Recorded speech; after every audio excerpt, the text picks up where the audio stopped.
Halo guys, lanjut kita, Against the God. Sesaat kemudian dia menelan manik itu dan dalam sekejap cahaya merah keluar dari tubuhnya dan berubah menjadi kobaran api yang nampak akan membakar seluruh tubuhnya. Namun secara tak terduga, dia tidak merasakan panas sedikit pun, sebaliknya merasakan semacam kenyamanan yang tak terlukiskan, bahkan pakaiannya masih utuh sempurna di dalam nyala api. Ini, apa ini? Seru Yun Che dengan ketidakpercayaan melonjak di hatinya. Molly, ini, apa yang terjadi? Yun Che bertanya sambil mengangkat kedua tangannya, dan melihat api di tubuhnya dengan wajah penuh keheranan. Molly sedikit mengerutkan keningnya sebelum berbicara dengan pelan, warna dari nadi besarmu telah berubah, sepertinya itu memang salah satu dari 5 benih yang ditinggalkan oleh Dewa Iblis. Dengan kata lain, gua ini sebenarnya adalah salah satu dari 5 tempat rahasia Dewa Iblis, kamu sebenarnya ditemukan olehnya begitu saja, dapat dikatakan keberuntunganmu sangat bagus, kata Molly. Sementara itu api di tubuh Yun Che terus menyala lebih dahsyat, dan sudah mencapai ketinggian beberapa puluh meter dalam gua menyebabkan suhu panas yang menyebar ke sekitarnya, bahkan dinding di sekelilingnya perlahan meleleh hingga tenggelam di dalam amukan api, namun Yun Che tidak merasakan sedikit pun kepanasan, dia merasa kalau nadi gaibnya terus bergolak dan segera memeriksa nadinya. Setelah melihat sesaat, dia hampir berteriak karena terkejut saat melihat nadi gaibnya telah benar-benar berubah menjadi warna merah, bahkan semua 54 nadi gaibnya telah terbuka. Ini, apa yang sedang terjadi? Pikir Yun Che tercengang. Di dalam nadi gaibnya, energi liar mulai bergejolak dengan cepat ketika gelombang demi gelombang energi dalam datang dari sumber yang tidak diketahui dan dengan cepat membanjiri nadi gaibnya, membuat energi nadi gaibnya terus membesar dan meluas. Ini, aku akan menerobos, pikir Yun Che terkejut dan akhirnya menerobos ke dasar alam gaib tingkat 5. Namun hal itu belum sepenuhnya berakhir, energi di dalam nadi gaibnya masih mengalir dengan cara yang gila dan akhirnya menerobos ke dasar alam tingkat 6. Setelah lompatan 2 peringkat, api merah di tubuh Yun Che masih perlahan naik, dan sumber energi yang tidak diketahui itu masih terus menggalir ke dalam nadi gaibnya membuat kekuatan energinya melonjak dengan cara yang menakutkan, tingkat 7, tingkat 8, tingkat 9, dan akhirnya tingkat 10. Molly, apa sebenarnya yang terjadi di sini? Tanya Yun Che nampak begitu terkejut dengan kekuatannya yang meningkat secara tajam. Seperti yang kuduga, apa yang baru saja kamu makan adalah salah satu dari 5 benih yang ditinggalkan oleh Dewa Iblis. Kecerobohan itu telah memberimu keberuntungan yang sangat bagus, kata Molly yang agak dipenuhi ketidaksenangan dan kejengkelan. Benih Dewa Iblis benar-benar dapat meningkatkan kekuatan yang dalam, gumam Yun Che tercengang. Itu karena benih Dewa Iblis juga membawa sebagian kecil kekuatan Dewa Iblis, karena sekarang ia telah menemukan penerusnya, ia tidak hanya mengubah nadi gaibmu menjadi salah satu atribut api, namun juga memberimu kekuatannya. Jangan khawatir, tidak ada efek samping negatif untuk pertumbuhan energi dalam yang berlebihan ini, kata Molly. Mengubah nadi gaib ke dalam atribut api, gumam Yun Che tertegun. Dia bisa merasakan keseluruhan nadi gaibnya telah mengalami perubahan drastis, energi di dalamnya juga menjadi lebih padat. Yun Che menghela napas dan kekuatan besar melonjak keluar dari tubuhnya. Alam gaib mendalam tingkat pertama. Selamat, kamu akhirnya dapat dianggap sebagai seorang ahli sejati. Memasuki alam gaib mendalam pada usia 16 tahun seharusnya cukup luar biasa bukan? Kata Molly dengan datar. Keterkejutan yang luar biasa melonjak di hati Yun Che saat dia mendengar kata Molly. Dia mengangkat kedua tangannya dan kemudian dengan satu jarinya, dia menggerakkan pikirannya, dan nyala api yang sangat kecil menyala di atas ujung jarinya. Suhu nyala api itu sangat panas, namun tidak melukainya sedikit pun. Yun Che tertawa di dalam hatinya, apakah ini dianggap sebagai obat yang diberikan surga kepadaku? Membiarkanku menghabiskan waktu 16 tahun sebagai orang cacat dan lalu mengembalikan segala sesuatu yang seharusnya menjadi milikku secara berlipat ganda, pikir Yun Che tertawa dalam hatinya. Saat Yun Che memeriksa ke dalam tubuhnya, dia menemukan bahwa nadi gaibnya telah benar-benar menjadi warna merah pekat. Omong-omong, apakah itu berarti aku tidak perlu khawatir tubuhku akan terbakar lagi? kata Yun Che yang menyadari betapa mengejutkan perubahan di tubuhnya. Tidak salah lagi, di masa lalu, dikatakan bahwa Dewa Iblis memiliki kekuatan yang mampu memanipulasi benda-benda di alam sesuka hatinya. Benih Dewa Iblis yang ditinggalkan juga memiliki kekuatan itu. Karena benih itu, aku pernah menghadapi bahaya besar saat tiba di benua ini untuk mencoba menemukan tempat rahasia Dewa Iblis. Kemampuan memanipulasi ini disebut kekuatan yang menentang langit, kata Molly dengan bangga. Sekarang kamu telah menelan benih Dewa Iblis itu, tidak ada yang tahu reaksi berantai seperti apa yang akan ditimbulkan oleh kekuatan abadi para dewa ini ketika muncul kembali di dunia ini. Mungkin kamu akan menderita murka dewa, atau mungkin akan menimbulkan bencana dan malapetaka yang tak terhingga banyaknya karena begitu rahasia tubuhmu terungkap, akan ada banyak sekali ahli di dunia ini yang ingin membunuhmu demi merebut kekuatan yang dapat melawan dewa. Jika bukan karena jalinan hidup kita, aku juga ingin membunuhmu dan mengambil kekuatanmu, kata Molly yang suaranya berubah dingin. Hei, jangan bertindak sejauh itu untuk membuatku takut. Meskipun aku telah memasuki alam gaib mendalam, tapi itu masih tingkat pertama. Jika binatang gaib mendalam yang kuat menyerang ke sini sekarang, itu bisa dengan mudah membunuhku, kata Yun Che dengan getir. Aku tidak mencoba menakutimu, karena itu jangan berpuas diri hanya karena kekuatanmu yang telah meningkat tajam. Kamu harus segera meningkatkan kekuatanmu agar memiliki kekuatan yang cukup untuk melindungi dirimu sendiri, kata Molly. Selain itu jagalah mayat naga api ini, bangkainya adalah tumpukan harta berharga yang sangat besar, kata Molly yang suaranya masih mengandung ketidakpedulian yang dingin. Mayat naga api sebenarnya harta berharga, gumam Yun Che berjalan di samping mayat naga api, yang telah terbelah menjadi 4 bagian, dan ragu sejenak tidak tahu harus mulai dari mana. Setelah merenung sejenak, dia mengeluarkan pisau kecil dan mulai membedah tubuh naga api, namun pisau kecilnya nampak bengkok dan hanya meninggalkan garis yang sangat dangkal, bahkan tubuh naga api ini tidak bisa dipotong oleh pedang panah tua Ventian sebelumnya apalagi cuma pisau kecil. Dia masih ingat bagaimana tubuh naga api ini langsung terbelah hanya dengan tangan Molly, dan tidak bisa menahan diri untuk tidak bergidik. Kulit dan dagingnya bukanlah sesuatu yang mudah dibelah, tapi lokasi inti mendalamnya seharusnya sudah dibelah olehku. Kamu harus mencarinya di ujung yang dalam, kata Molly. Yun Che menyingkirkan pisaunya dan melihat bagian yang ditunjukkan Molly. Di bagian melintang dari mayat naga api yang berdarah, dia melihat sekilas cahaya merah yang sangat menyilaukan. Yun Che mengulurkan tangannya ke titik cahaya merah dan meraih manik bundar yang hampir seukuran telapak tangannya. Ini adalah inti naga api, benda yang akan membuat seluruh benua angin biru menjadi heboh. Namun itu sama sekali tidak berguna baginya saat ini, karena jika dia berani memurnikan dan menyerap kekuatan manik sekarang, tubuhnya akan meledak. Karena itu dia hanya bisa menyimpan manik naga api itu ke dalam mutiara racun langit. Setelah melihat Yun Che mengambil manik itu, Molly berkata dengan nada serius, dalam sebulan ini, kamu tidak boleh meninggalkan pegunungan naga merah. Kamu harus membunuh setidaknya 5 binatang biasa peringkat 9 dasar atau peringkat pertama mendalam setiap hari. Selain itu jangan mencoba terobosan lain selama jangka waktu ini. Tapi stabilkan kekuatanmu saat ini secara maksimal. Yun Che mengangguk mendengar itu, kekuatannya yang tiba-tiba melompat dari peringkat keempat ke alam gaib mendalam memang memerlukan beberapa penyesuaian. Apakah kamu mengatakan akan mengajariku keterampilan mendalam? Tanya Yun Che. Dengan kekuatanmu saat ini, kamu perlu memantapkan teknik bayangan Dewa Bintang yang telah kuajarkan sebelumnya, kata Molly.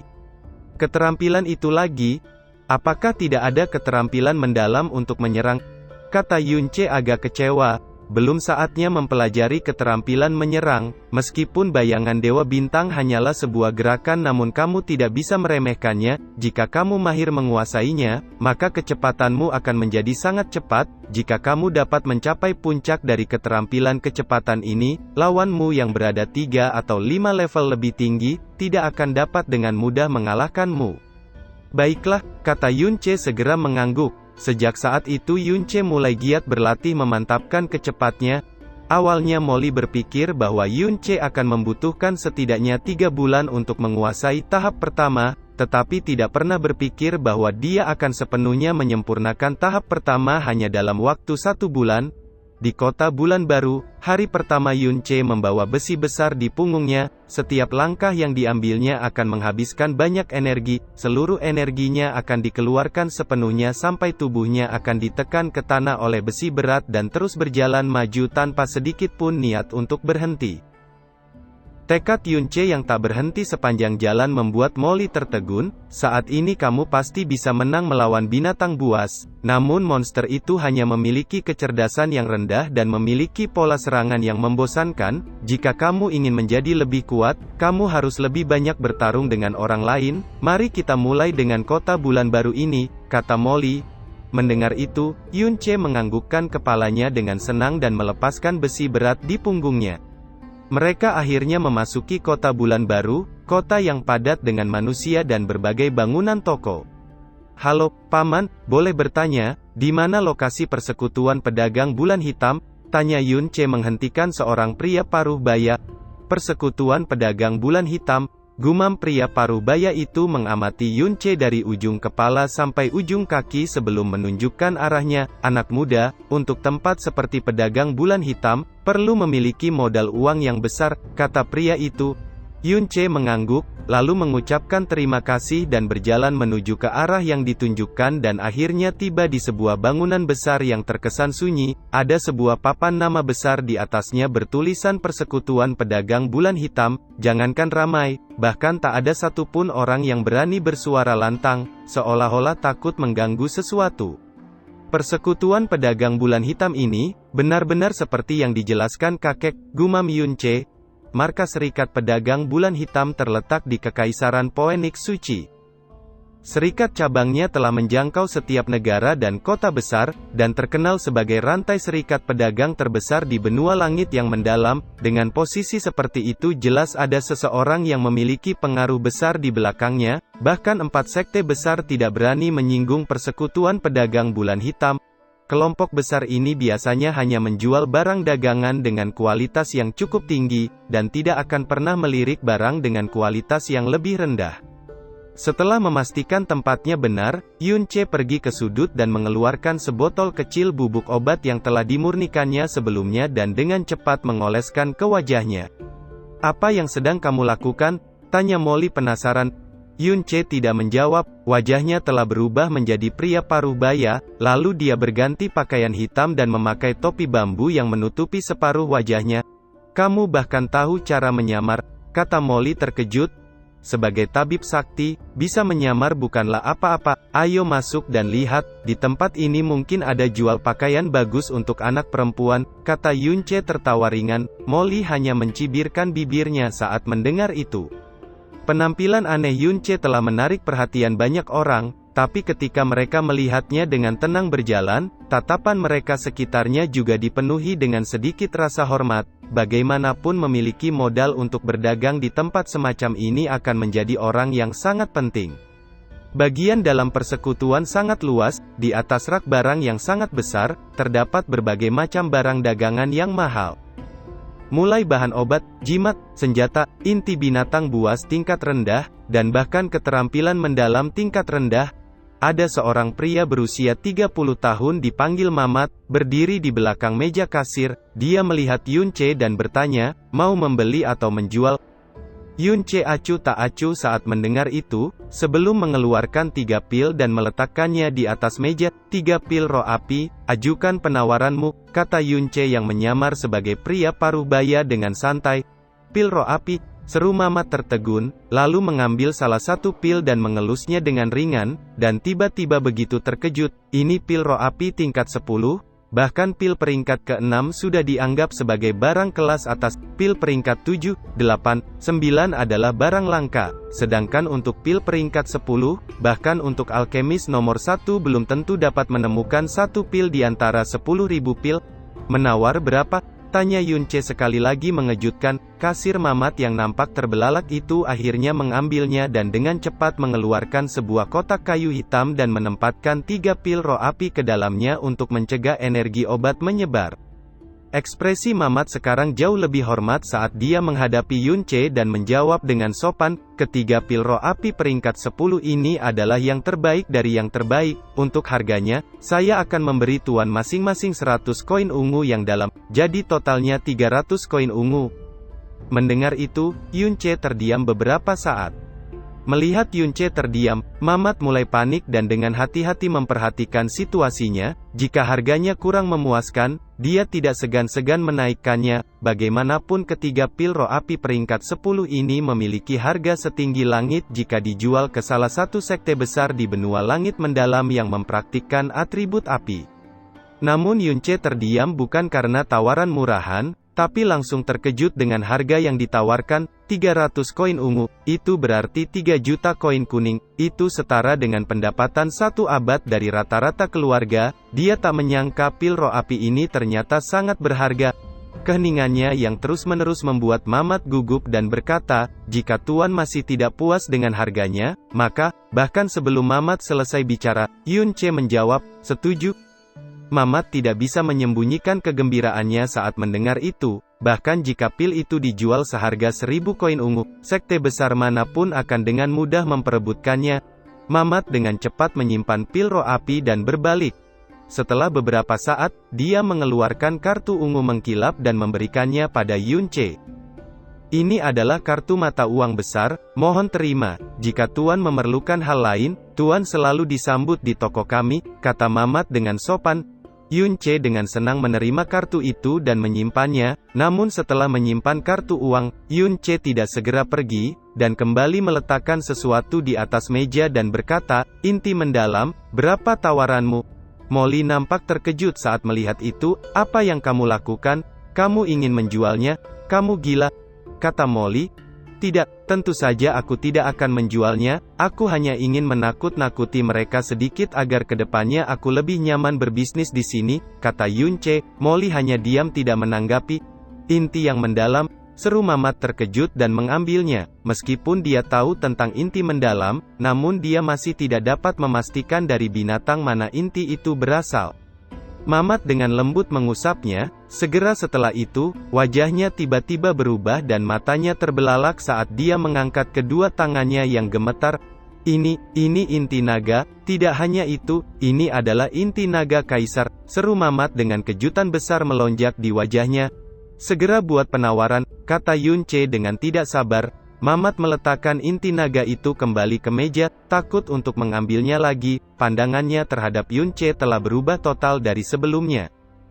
Bagai langit dan bumi dan dengan sopan berkata, pelanggan yang terhormat, mohon tunggu sebentar, untuk masalah sepenting itu, si kecil ini tidak punya wewenang untuk mengambil keputusan, kata Mamat dengan cepat berbalik dan berteriak ke arah lantai atas, Panatuapu, cepat datang, ini masalah bisnis yang sangat penting. Tidak lama kemudian, seorang lelaki tua bertubuh mungil muncul di atas tangga dan perlahan berjalan turun, namanya Puhe, pengurus tempat itu. Masalah bisnis sangat penting, gumam Puhe nampak tenang, dia berjalan mendekat dan sekilas melirik Yunche dengan acuh tak acuh.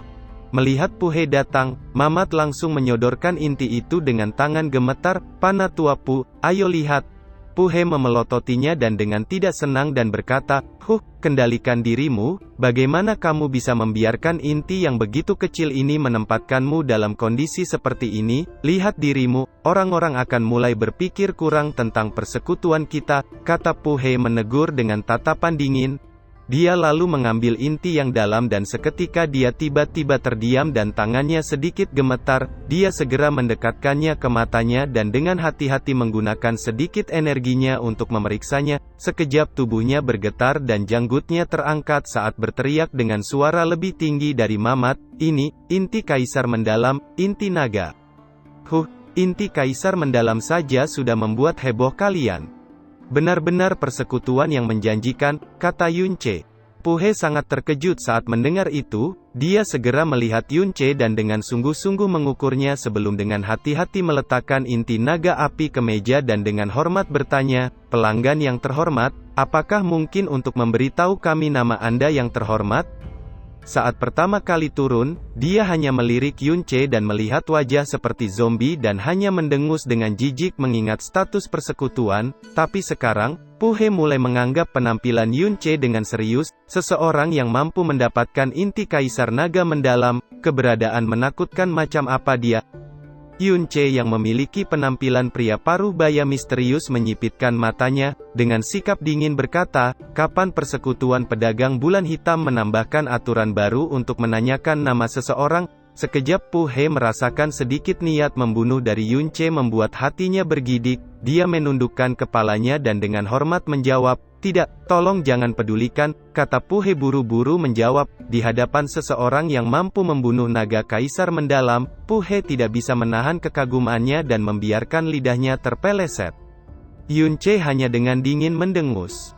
Setelah aura pembunuhnya menghilang, Pu-he akhirnya bisa menghela nafas lega dan dengan sopan bertanya, inti kaisar yang mendalam adalah harta yang tak terukur, bahkan kota bulan baru-baru muncul sekali dalam 1 abad, mengapa pelanggan terhormat menginginkan harta karun seperti itu dijual? Tidak ada gunanya bagiku, kata Yunche dengan acuh tak acuh. Apa? Tidak berguna baginya? Pikir Pu-he tercengang, bahkan inti kaisar diabaikan, lalu sebenarnya di alam berapa level orang ini berada? Pu-he tersenyum pahit dan berkata, pelanggan yang terhormat, saya tidak ingin menyembunyikan fakta bahwa ini adalah barang yang sangat berharga, jadi nilainya tidak dapat dihitung, bahkan jika menawarimu tempat cabang ini, mungkin nilainya hanya 1/5 dari inti kaisar naga ini, kata Pu-he tersenyum pahit. Namun, jika pelanggan terhormat ingin menjualnya, akan lebih baik untuk pergi ke cabang kami di kota Angin Biru, mereka pasti bisa menawarkan harga yang sesuai dengan kepuasanmu, kata Pu-he sambil dengan hati-hati meletakkan inti naga. Yunche menyimpan kembali inti naga tanpa sedikit pun perubahan ekspresi di wajahnya, dia tidak langsung pergi dan tiba-tiba bertanya, orang seperti apa si Kong Han itu? Pertanyaan ini mengejutkan Pu-he, namun dia dengan sopan menjawab, dia adalah Panatua Agung Istana Bulan Baru yang ditunjuk di sini oleh keluarga kekaisaran, dia adalah individu yang jujur dengan kedudukan yang sangat tinggi di kota Bulan Baru ini, apakah ada hubungan antara pelanggan terhormat dan si Kong Han? Yunche hanya mendengus tanpa menjawab, dia berbalik, dan pergi, namun Molly tiba-tiba bersuara, jangan pergi. Aku menginginkan gaun merah itu, beli. Yunche menghentikan langkahnya, berbalik dan melihat ke arah gaun berwarna merah, itu adalah gaun kecil yang indah. Gaun merah itu, berapa? Tanya Yunche memiringkan matanya. Pu-he terkejut, dia segera melihat gaun itu dan dengan sopan menjawab, pelanggan yang terhormat, Anda mungkin tidak mengetahui hal ini, tapi gaun peri merah ini dibuat untuk anak perempuan di bawah usia 14 tahun, ini agak kecil dan mungkin tidak cocok untuk istri Anda. Mendengar itu, Yunche memutar matanya dan dengan acuh menjawab, putri. Molly terkejut dan tak bisa berkata-kata saat mendengar kata Yunche. Pu-he buru-buru mengangguk dan segera menjelaskan, gaun peri merah dibuat dengan sifon sutra dan disulam dengan 81 jumbai kristal merah, tidak hanya kilauannya yang menakjubkan, ia juga dapat mengusir roh jahat dan cukup lembut saat disentuh, di seluruh kota Bulan Baru, ini adalah satu-satunya yang tersedia, karena itu, harganya agak mahal, 500 koin ungu yang dalam. Penampilan luar Yunche tetap cukup tenang. Tapi dalam hatinya terasa seperti baru saja diinjak oleh beberapa ribu kuda yang berlari kencang, dia pada awalnya mendapatkan 300 koin ungu dan mendadak menjadi sultan dalam sehari, namun siapa sangka dia bahkan tidak mampu membeli gaun untuk Molly, persekutuan pedagang bulan hitam benar-benar sesuai reputasinya, mereka tidak main-main soal penjualan. Pu-he sepertinya melihat kesulitan Yunche, tanpa ragu dia menambil gaun peri merah dan meletakkannya di depan Yunche dan berkata sambil tersenyum, pelanggan terhormat membawa inti Kaisar Naga ke sini, tapi keuangan toko kami benar-benar kurang dan menyusahkan Anda, gaun peri merah ini, terimalah hadiah ini sebagai permintaan maaf dan, Pu-he menelan ludah dan dengan hati-hati berkata, ambil kesempatan ini untuk menjadi teman. Yunche terdiam sesaat, lalu mengambil gaun peri merah dan perlahan berbalik pergi sambil membuat pernyataan singkat, aku akan mengingat bantuan ini. Saat Yunche menghilang dari pandangannya, Pu-he akhirnya menghela nafas lega dan tanpa sadar menyeka keringat di dahinya. Mamat yang dari tadi diam akhirnya berjalan mendekat dan berbisik, "Panatuapu, kapan kota ini memiliki orang seperti itu? Dia bahkan memiliki inti Kaisar Naga. Jika berita ini menyebar, para ahli dari seluruh penjuru akan berkumpul di sini," kata Mamat bergidik. "Kamu bodoh, bagaimana orang itu bisa berasal dari kota Bulan Baru? Jika ada orang seperti itu di sini, bukankah kita akan mengetahuinya? Selain itu, dia ingin menjual harta mendalam itu, sudah jelas itu tidak ada artinya baginya. Alam mendalam orang ini harusnya berada di luar jangkauan pemahaman kita. Apakah kamu benar-benar berpikir dia akan takut pada orang-orang yang datang ke sini?" kata Panatuapu mengerutkan keningnya. "Tapi, ketika dia pertama kali masuk, kenapa aku hanya merasakan dia di peringkat pertama dari alam mendalam lanjutan? Kamu masih terlalu muda," kata Puhe menepuk pundak Mamat, dan melanjutkan berkata dengan suara padat, "Seseorang yang mampu membunuh naga kaisar dengan mudah bisa menyembunyikan auranya. Kamu sama sekali tidak boleh sombong bila bertemu lagi dengan orang seperti itu. Mereka mungkin sebenarnya adalah ahli terkemuka." Mamat mengangguk dan mengeluarkan kotak kayu hitam yang berisi pil roh api. "Panatuapu, saya hampir lupa, orang itu juga menjual 3 pil roh api ini, semuanya berada di peringkat ke-10, kata Mamat sambil menyerahkan kotak kayu. "Apa?" seru Puhe begitu terkejut dan segera mengambil pil roh api dan berbicara dengan suara gemetar, "Untuk dapat membuat pil obat peringkat 10, hanya alkemis kelas 1 dari sekte besar teratas yang mampu mencapainya. Orang ini seharusnya berasal dari tempat yang levelnya sama dengan tempat suci. Tidak heran dia memiliki aura membunuh yang mengerikan." Gumam Puhe mengingat niat membunuh yang membuatnya bergidik. Namun dia cukup lega karena situasi sebelumnya dapat ditangani dengan baik. Selain itu, mereka sebenarnya mendapat sedikit dukungan.